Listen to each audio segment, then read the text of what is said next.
Nolan Wells' autopsy results came back today, and I ain't gonna lie, it's not sounding good. Man, I'm mad as hell. Listen to this.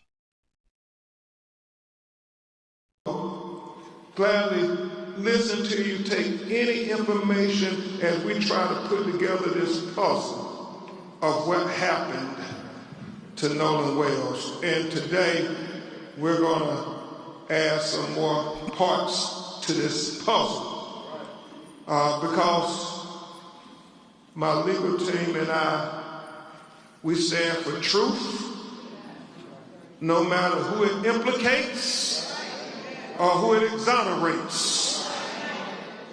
We stand for justice, no matter who it convicts or it acquits. Yeah, and we stand for transparency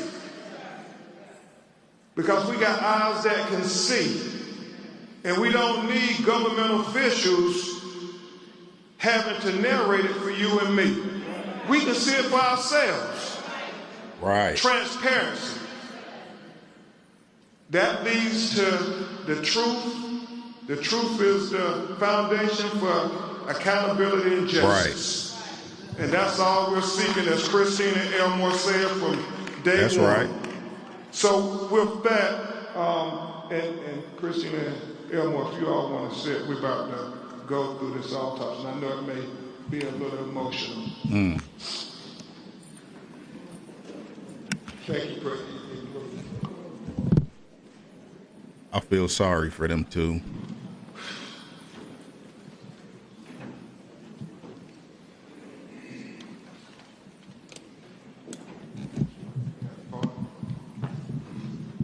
Let's go.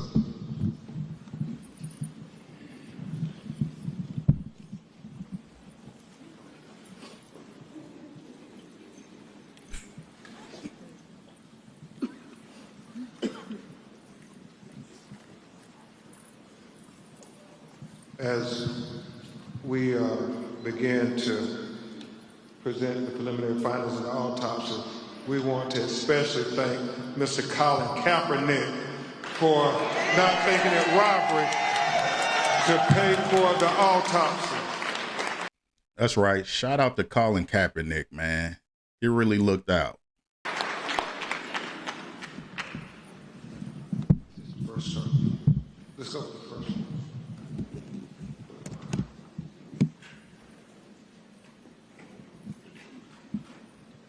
So,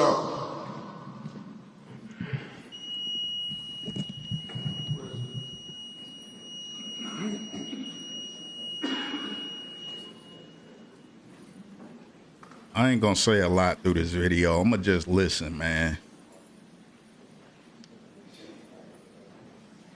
This really got me mad as hell.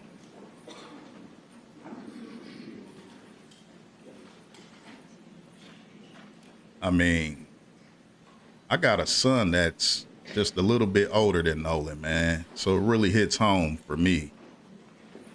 And like I said, I'm mad as hell about this whole situation and the findings. Provided for the media at press@bencrump.com. And so, Mr. Jones, keep that. I'll need this.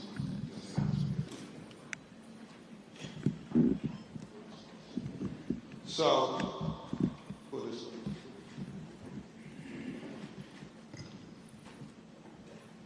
So, Dr. Roger Mitchell, board certified forensic pathologist, performed a preliminary report on the death of Nolan Xavier Wells.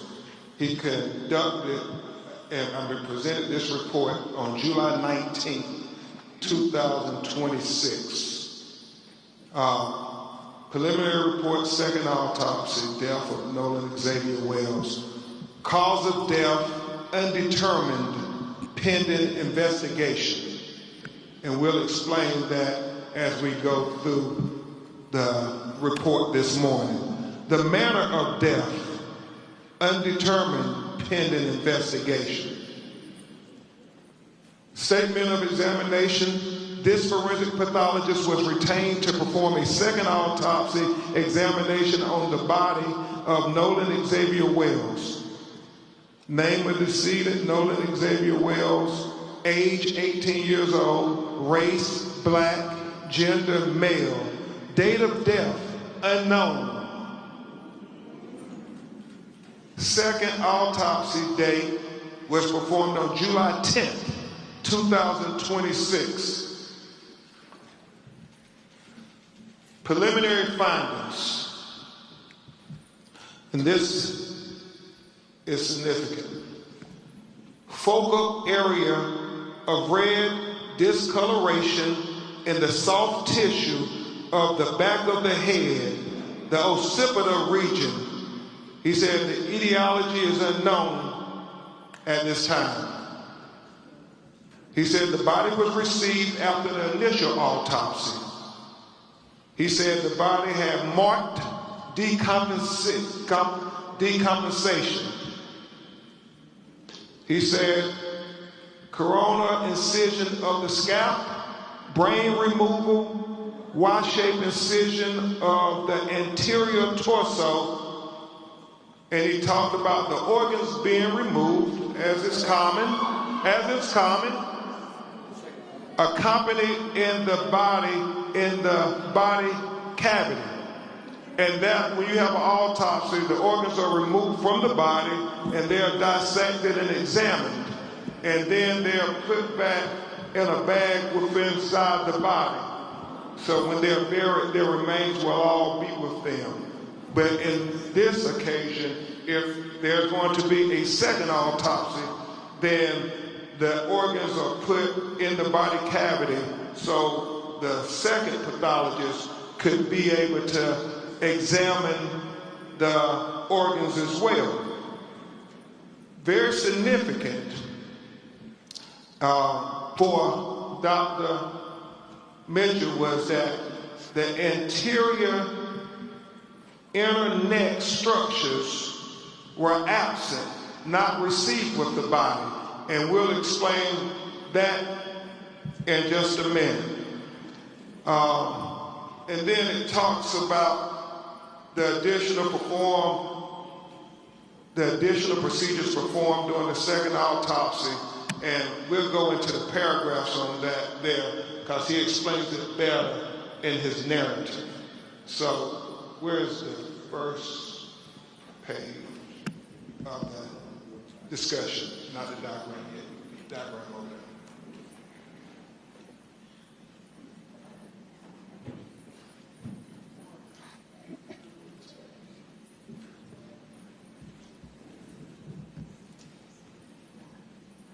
So he talks in the preliminary discussion opinion.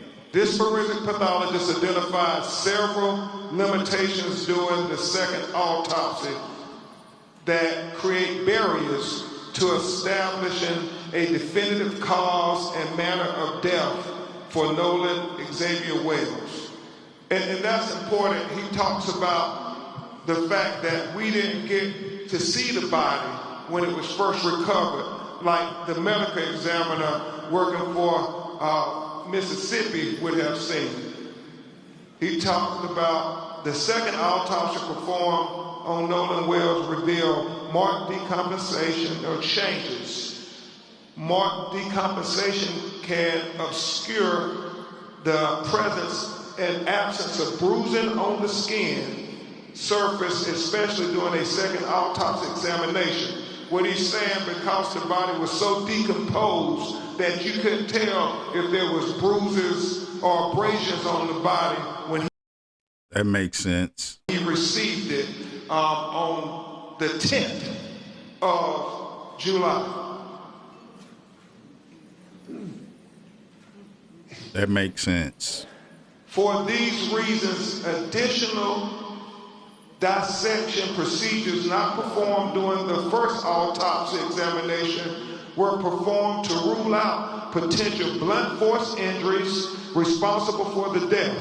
These procedures included facial dissection, posterior head and neck dissection, dissection of the ribs, the pelvic dissection of the subcutaneous and deep soft tissue, dissection of the back, the buttocks, the arms, and legs.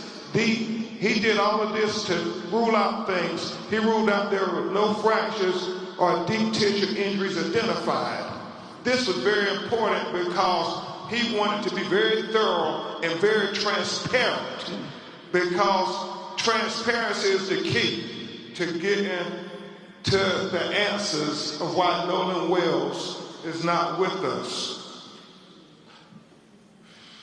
So he did that there and was very straightforward, very open, very open.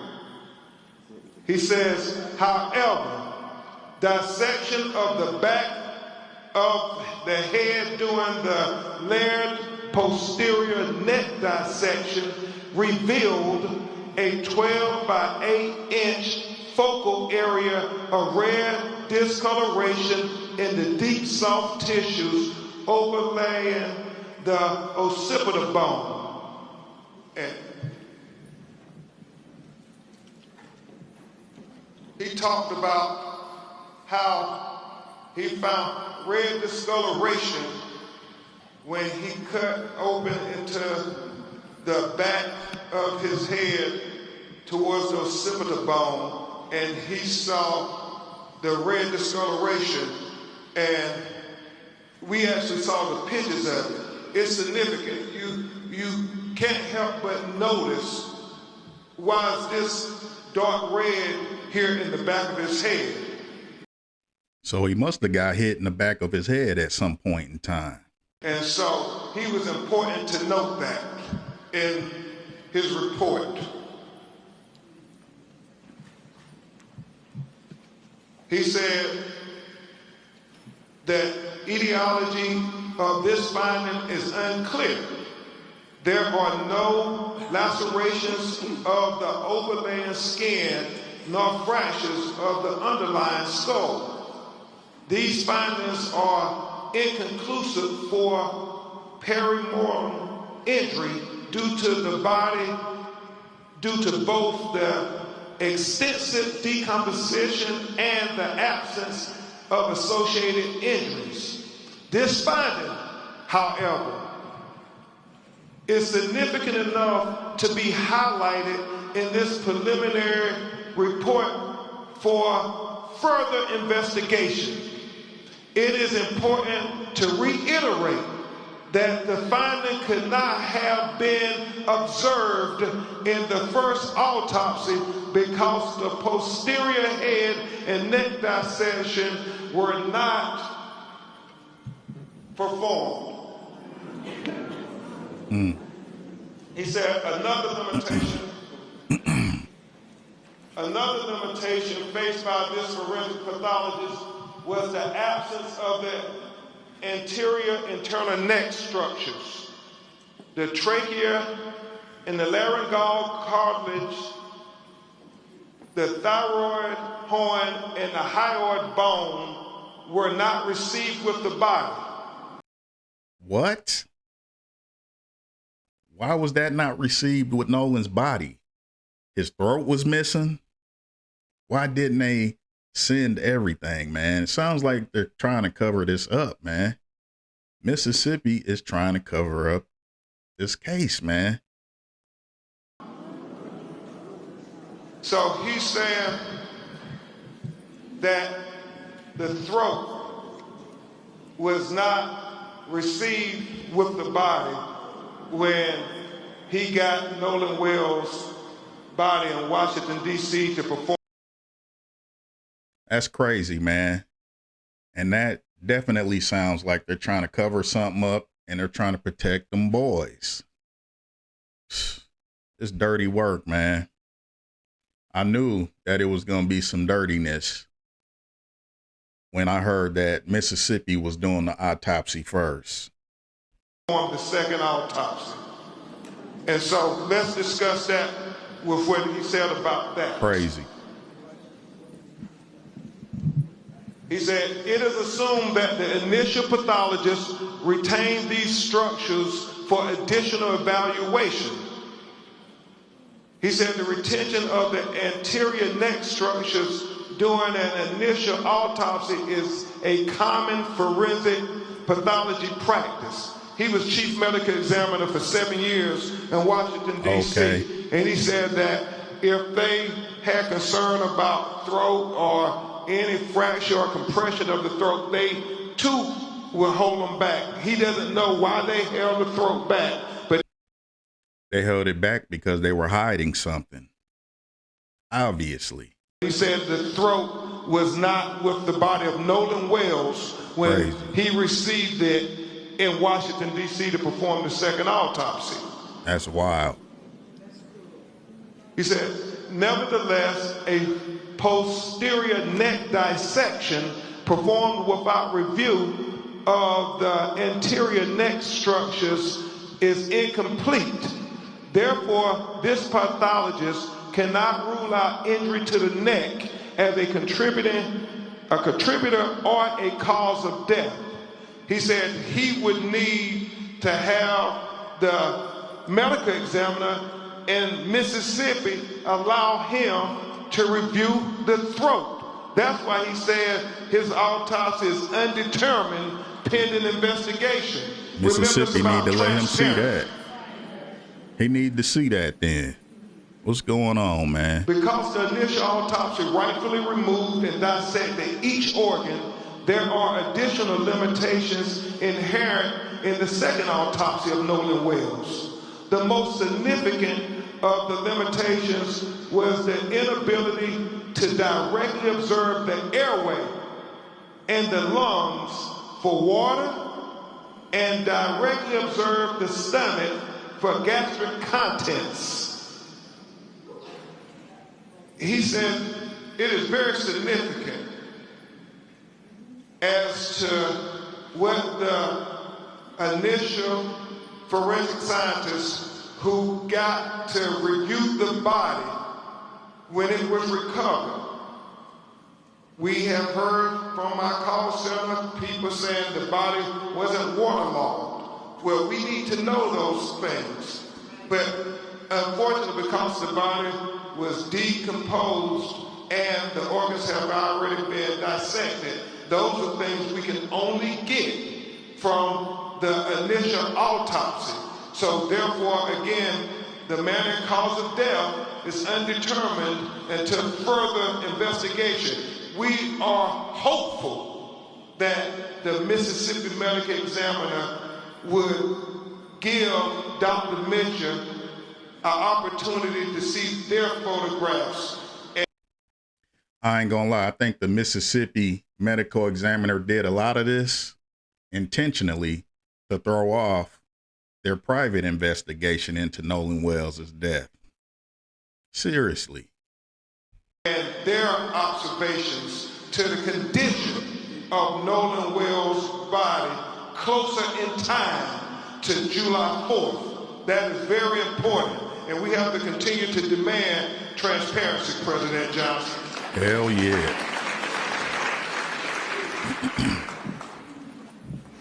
In addition, the original toxicology results have not been received at the time of this report. And we continue to wait for the toxicology to come back because, again, that will be part of the investigation into Nolan Wells' autopsy by Dr. Mitchell. At this point, I don't think you're going to be able to believe what comes back in that report. It's clear to me that they're trying to cover things up, man. And a lot of things that the medical examiner did in Mississippi is to hide and cover up a lot of things, man. It's significant to know that it's many things that go into toxicology that only Dr. Mitchell will be able to opine upon, and medical experts can opine upon. And he feels the proper place to do that is before a grand jury in a courtroom, and so we would hope that the district attorney would present Dr. Mitchell before the grand jury as well. Right. I agree. We want all relevant information to be heard by the grand jury. Right. Lastly, in cases where a death has occurred in or around a body of water,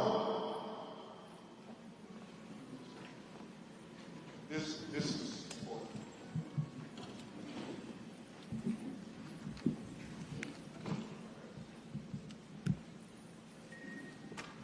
Lastly, in cases where a death has occurred in or around a body of water with suspicion of drowning, it is important to confirm how that person entered the water. This is the crux of the matter. This information is especially important for those deaths of persons who can swim. Right. As in the case with Nolan Wells, at the time of this report, this forensic pathologist does not know the condition of Nolan Wells. He did not know whether he was conscious or unconscious when he entered the water. He said that would be significant. And they made sure they hid it. He did not know whether he was forced into the water or unforced into the water. And they made sure that they hid everything that could determine that. He said that would be significant. So he said the condition of Nolan Wells before he entered the water would be the crux of the matter. It would be of utmost importance to being able to determine a cause and manner of death. And of course, all of that is not available. Everything that you need to determine how did he get in that water is not available. And it probably will never be available. And when they do get something that's supposed to be the answers to that, it's all gonna be a lie, man. He said, definitive circumstances of death are required to determine the manner of death. For these reasons, this pathologist cannot rule out, and let me really call your attention to this. For these reasons, this pathologist cannot rule out if any intervening non-accidental factors contributed to or caused the death of Nolan Wells.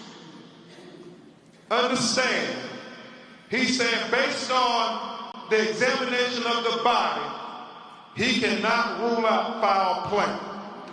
That is significant. With the following questions still outstanding, number one, what were the circumstances that led to Nolan Xavier Wells entering the water? Right. And everything that they could do to cover up that, they did it. Number two, what was the body position when it was found? We know that a member of the United Cajun Navy said that he was face down and he was fully clothed. Number three, where's there water in the airway? Remember he talked about the lungs and the airways where they fill with water. Number four, is there any evidence of injuries to the anterior neck structure? We got the autopsy without his neck. We got the body without his neck at the time of the second autopsy. And that's crazy. Number five, is there wild. any evidence of any intracranial hemorrhage? He said that is going to be very significant. Things that he could not observe at autopsy that the initial medical examiner would have been able to observe. So they sent Nolan's body to their medical examiner without anything that he could use to figure out the cause of death. What a coincidence. Number 6 was the composition of the stomach contents. He talks about that being important because when was he found? How long had he been in the water? How long had it been since his last meal? All those things become relevant factors when you're trying to do a thorough and impartial autopsy. And number 7, what are the toxicology report findings? He said the best classification again for the cause and manner of death for Nolan Xavier Wells is undetermined pending investigation. Because the medical examiner in Mississippi kept, maybe even destroyed, everything that was in and on Nolan's body that could tell what happened to him, man. This is dirty, man. There needs to be an investigation into the medical examiner in Mississippi and the whole law enforcement agency over there. This forensic pathologist to review and incorporate additional forensic pathology information into his opinion as it becomes available. He says the above opinions are expressed to a reasonable degree of medical certainty. Dr. Roger A. Mitchell, July 19, 2026. And we know that, as I said, this is only another part of the puzzle. And even though it tells us significant information, we still have more questions than we have answers at this time. And we will continue to press forward and persist, Christine and Elmore, with getting the answers to these questions. That's right. Yes. That's right. Got to keep the foot on the neck. We got to keep our foot on their neck. Persist. Because as Christine and Elmore and Attorney Parker and I talked this morning, we know that there are so many conflicting stories. The fact that a whole lot of lies. He said him being found face down. The fact that we have other videos where people who have called said that is Nolan, who is in some kind of dispute with others. We're looking at all of these things. The fact that the GPS tracking of the boat is being questioned by many. We're trying to dot every I and cross every T because we understand that when our children's lives are at stake, it matters. Not just what happened, but what we do in the aftermath of them being taken away from us. And just like the NAACP stood up when another tragedy in Mississippi taking the life of young Emmett Till, we will stand up for Nolan Wells. Right. That's just right. Like the NAACP and civil rights leaders stood up when another Mississippi son was taken in Medgar Evers. We will stand up for Nolan Wells. That's right. And just like too many of our young people, Trayvon Martin, right, Michael Brown, right, Breonna Taylor, right, Ahmaud Arbery, right, Botham Jean, Terrence Crutcher, Right. Stephon Clark, Right. Sandra Bland, Atiana Right. Jefferson, Alton Sterling, Right. Eric Gardner, George Floyd, Tamir Rice, the young people who I was trying to focus on. Gary, we stand up until we get the truth, until we get justice for Nolan Wells. Justice for Nolan Wells. Justice for Nolan Wells. For Nolan Wells. Justice for Nolan Wells. That's right. Justice for Nolan Wells. Justice for Nolan Wells.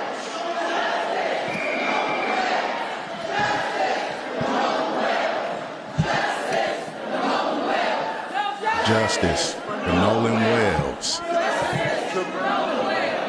We were asked if Christine and Elmore and President Johnson can come back and join us on the stage, and Travail, we will have you coordinate questions and answers for us or President Johnson or Attorney Park and I.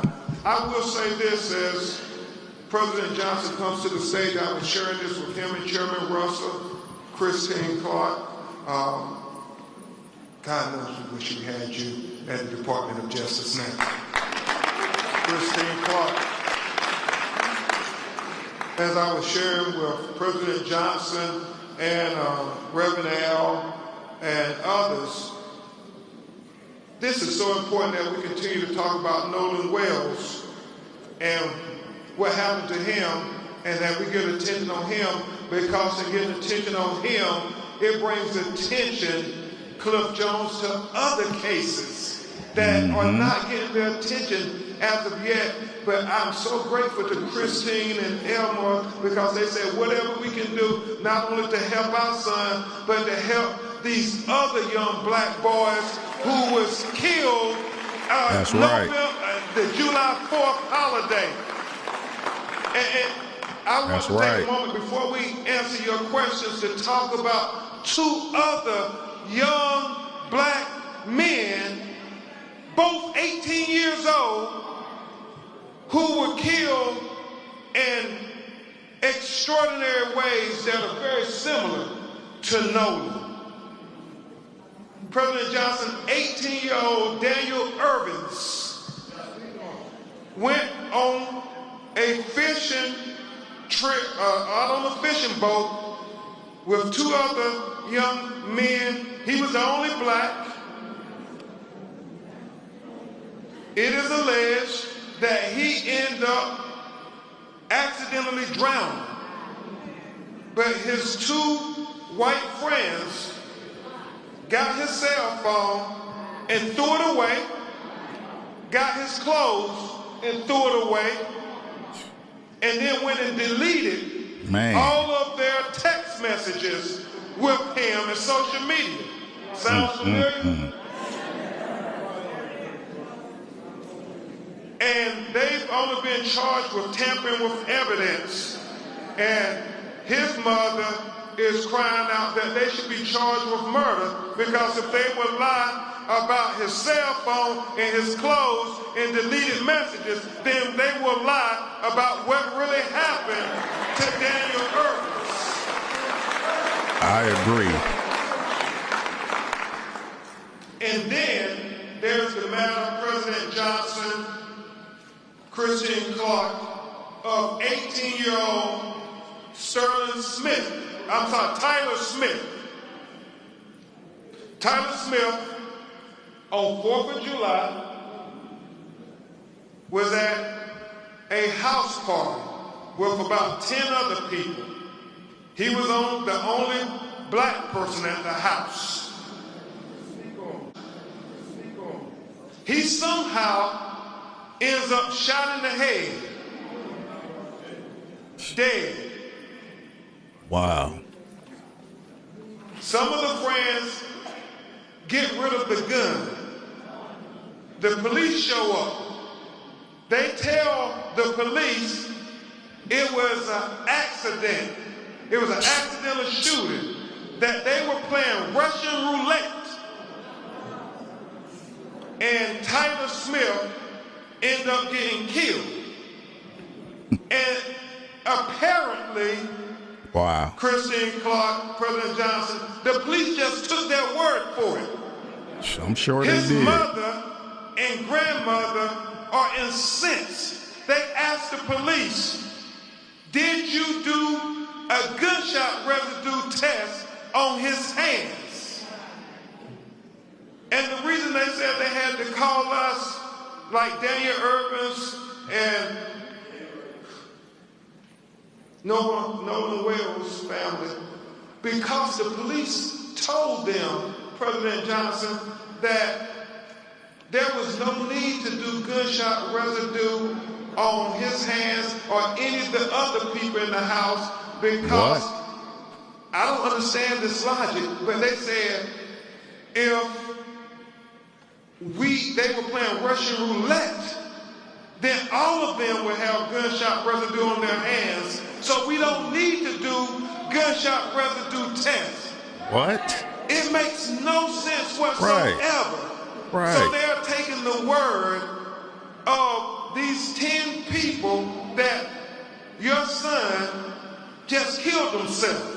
And you don't have to worry about doing any investigation or testing forensically anything. Just take our word for it. Now, can you imagine in any 3 of these scenarios had the survivors been young black men and they were with a young white man and he ended up dead, what kind of investigation would that have been? Oh, we already know what would have happened. Would that have been? Oh, we know. Ever been able to see the light of day until those questions were answered? Facts. Just like you would do a thorough investigation for your children, we want you to do a thorough investigation for us. That's right. That's right. It's crazy, man. We just want equal justice. Equal justice. And so with that, I'll turn it over to Trevon to lead us in the final section. We have a few questions. We have my colleagues on either side with microphones. Please announce your name and your media outlet if you have any questions. We're going to be quick because we have other programming going on in real time. We'll go here first. Hi, everybody. Samantha Chapman, ABC7 Chicago. You just unveiled a comprehensive outline of the independent report. Can you summarize for our viewers, because there's a lot to take in, a lot of information. So in summary, can you succinctly tell us what we can take away from this report? And also, if you can provide more details about the neck. Yeah. I heard a lot of people behind me gasping when that detail was mentioned. Yeah. Let me try to be very comprehensive. As Dr. Roger Mitchell said, that the focal area of red discoloration in the soft tissue of the back of the head, the occipital region, is significant because he cannot determine why you have that red discoloration in the back of his brain. That's significant. He also talked about, Mr. Williams, just the fact that as it's common practice, he was missing his throat when they received the body. And he wants to know why they held it back. He's not drawing any conclusions, but he said he would want to examine it if there were neck fractures or compressions to the neck, and he thinks that's significant to know at autopsy. The reason he says he would hold it back when he was medical examiner because he thought that there may have been some issues with neck fractures. The last thing that is significant is what we said before about him, the condition of his body when he went into the water. Was he conscious or unconscious? Was he forced or unforced into the water? He said those things are very significant. But he started off talking about this red discoloration in the back of his head is something that was of great concern to him. Thank you. We'll go here. Daryl Denard with Chicago Speaks on V103. What specifically are you calling for from Mississippi authorities in terms of transparency, but more importantly, investigations? And I know President Johnson is from the state of Mississippi, and the Mississippi Conference president is here.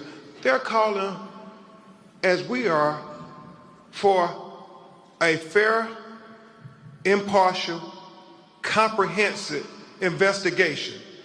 When Nolan's parents heard the sheriff say there's no foul play at the beginning of the investigation, that is cause for concern, major concern.